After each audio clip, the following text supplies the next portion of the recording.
بسم الله الرحمن الرحيم. قال تعالى: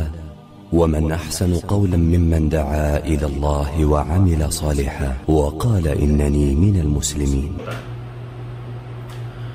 عظمت اللہ سبحانہ و تعالی،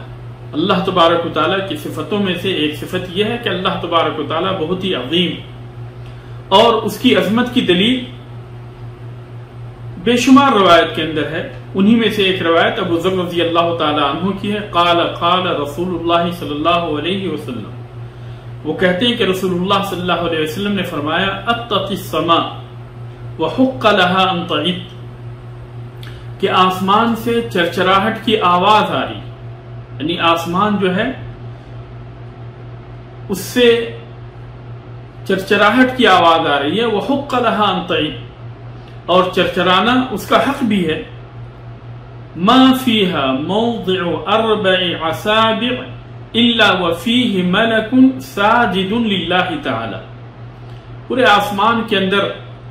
4 انگلی کی بھی جگہ نہیں ہے مگر وہاں پہ اللہ تبارک و تعالیٰ کے فرشتے اس کے لیے سجدہ ریز ہیں۔ واللہ لو تعلمون ما اعلم لضحكتم قلیلا ولبکیتم کثیرا، اور نبی کریم صلی اللہ علیہ وسلم نے قسم کھاتے ہوئے کہا کہ اللہ کی قسم، اگر تم لوگوں کو ان چیزوں کا پتہ ہو جاتا جن کے بارے میں مجھے پتا ہے، لضحكتم قلیلا ولبکیتم کثیرا، تو تم بہت کم ہی ہنستے اور زیادہ تر تم روتے رہتے۔ وما تلذذتم بالنساء على الفرش، اور بستر پہ تم اپنی بیویوں سے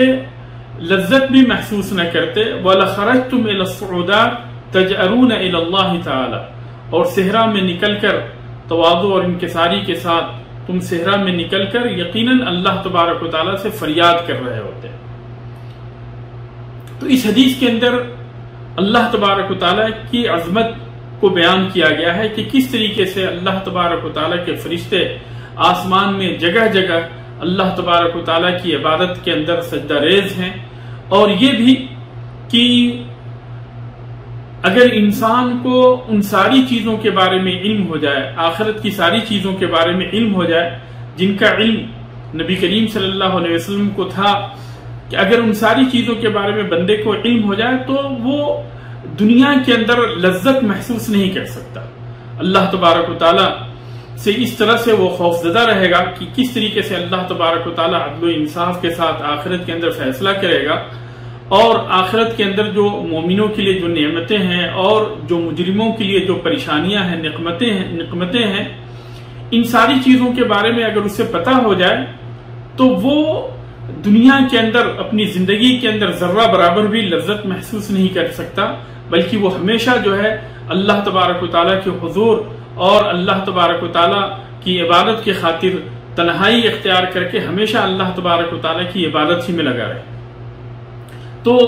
اس حدیث کے اندر اللہ تبارک و تعالیٰ کی عظمت بیان کی گئی ہے، اور اسی طریقے سے اس کے اندر یہ بھی بیان کیا گیا ہے کہ جس طریقے سے یعنی فرشتے اللہ تبارک و تعالیٰ کہ ہمیشہ یعنی عبادت میں رہتے ہیں، اسی طریقے سے بندوں کو بھی چاہیے کہ دنیا کے اندر گناہوں سے اپنے آپ کو دور رکھ کے اللہ تبارک و تعالیٰ کی عبادت کی طرف خود کو یعنی متوجہ کرے، کیونکہ جو بندہ یہ جان لے کہ موت اسے آنی ہی آنی ہے اور قیامت کا اس سے وعدہ کیا گیا ہے اور وہ وعدہ حق ہے، اور وہاں پہ جو ہے اللہ تبارک و تعالیٰ کے سامنے اسے کھڑا رہنا ہے، تو اس میں کوئی شک نہیں کہ بندہ جو ہے اللہ تبارک و تعالیٰ کی طرف راغب ہوگا، اور اللہ تبارک و تعالیٰ سے جو چیزیں دور کرتی ہیں ان ساری چیزوں سے وہ دوری اختیار کرے گا۔